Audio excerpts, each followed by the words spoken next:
Assalamu alaikum everyone, welcome back to today's reading of Hussein's Revolution. So I'm up to the next chapter. The chapters aren't numbers, I don't know what number this is, but it's called The Consequences of Muawiyah's Policies. Bismillahirrahmanirrahim.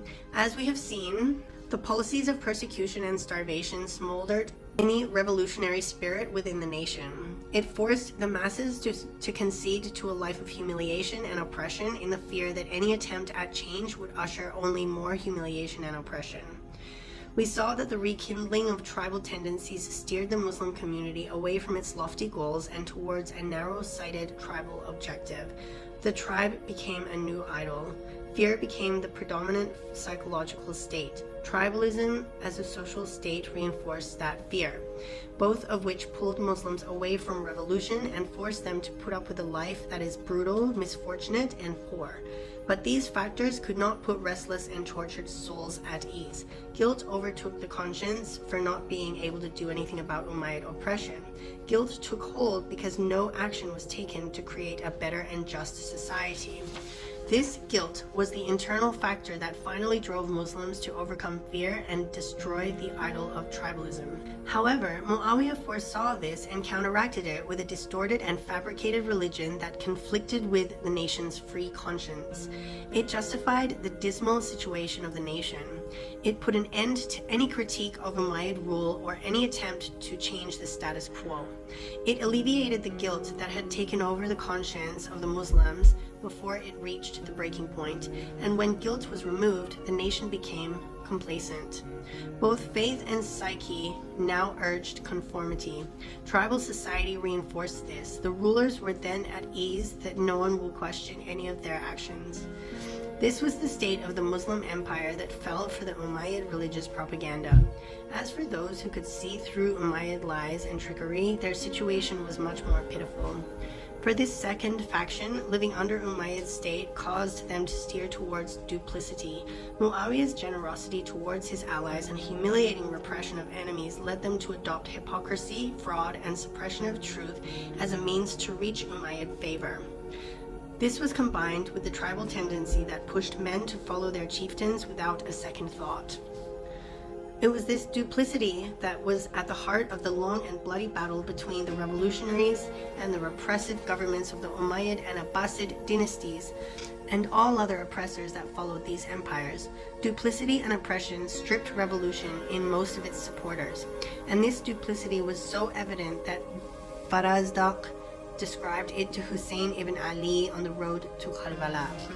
Farazdak, that was his nickname.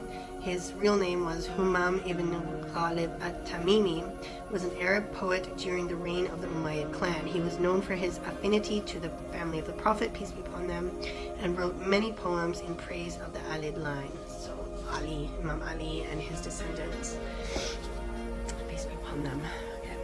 Speaking of the people of Kufa, Farazdak told Imam Hussain, "Their hearts are with you, but their swords are against you."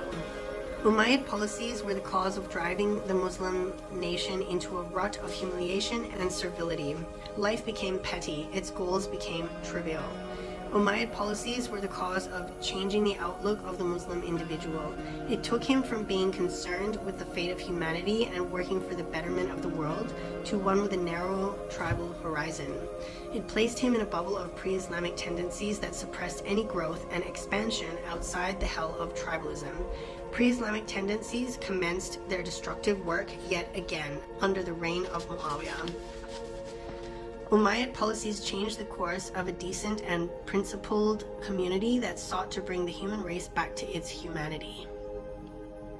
They turned it into a faithless and impious one without any noble and lofty goals. It began to seek instant gratification and bend to erratic whimsy. Umayyad policies altered the magnanimous outlook that Islam rooted in its followers. They once had a deep awareness of the communities concerned and cared no less for the community than for their own lives. If any danger were to threaten the community, they would altruistically give their lives in protection of the whole, but they became selfish beings entrenched in worldly pleasures. They became so rooted in materialism that they did not care how humiliating or indecent life was, or how fake and shabby its pleasures were. Umayyad policies changed Muslims' attitudes towards change and revolution. Muslims were taught to challenge and revolt against oppression of all kinds. This averseness to oppression started with one's self. Each Muslim is expected to better himself first. Muslims were also taught to detest oppression by others and work hard to negate it. These policies changed Muslims' attitudes so that they began to lust after oppression, so long as they are not subjugated and oppressed themselves. Umayyad policies were the cause of alterations in the Muslims' understanding of their faith. They knew that Islam would never allow a tyrant to rule in the name of a religion. But the policies of distortion and fabrication turned Muslims' understanding of their religion to the complete opposite. Umayyad policies were the reason why citizens who once believed that revolution against the policies of starvation and terror was just turned into a force that assisted in the repression of any revolution. The history of that period presents clear evidence that these changes in Muslim society were becoming visible.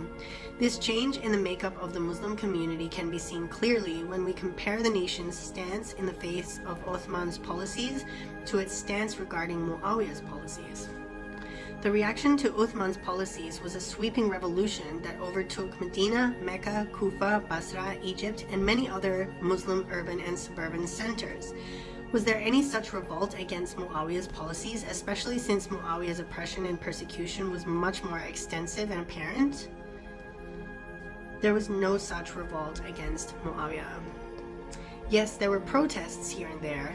The nation was fidgeting under oppression. Such were the stances of Hijr ibn Adi, Amr ibn al-Hamq, Hamq al-Khuzaiya, and their likes. Amr ibn al-Hamq al-Khuzaiya was a companion of the Prophet, peace be upon him and his family, and a follower of Ali ibn Abi Talib alayhi salam. He joined the army of Imam Ali alayhi salam in the battles of the Camel, Siffin, and Nahrawan. He was a staunch opponent of Umayyad policies, for which he was killed and beheaded. His head was carried on a spear and was the first to be paraded in Damascus. But there was no far-reaching revolution. Each of these protests was put to rest instantly when its leaders were put to death mercilessly. The rest of the nation did not flinch as it watched the noblest men die. Their silence was easily bought.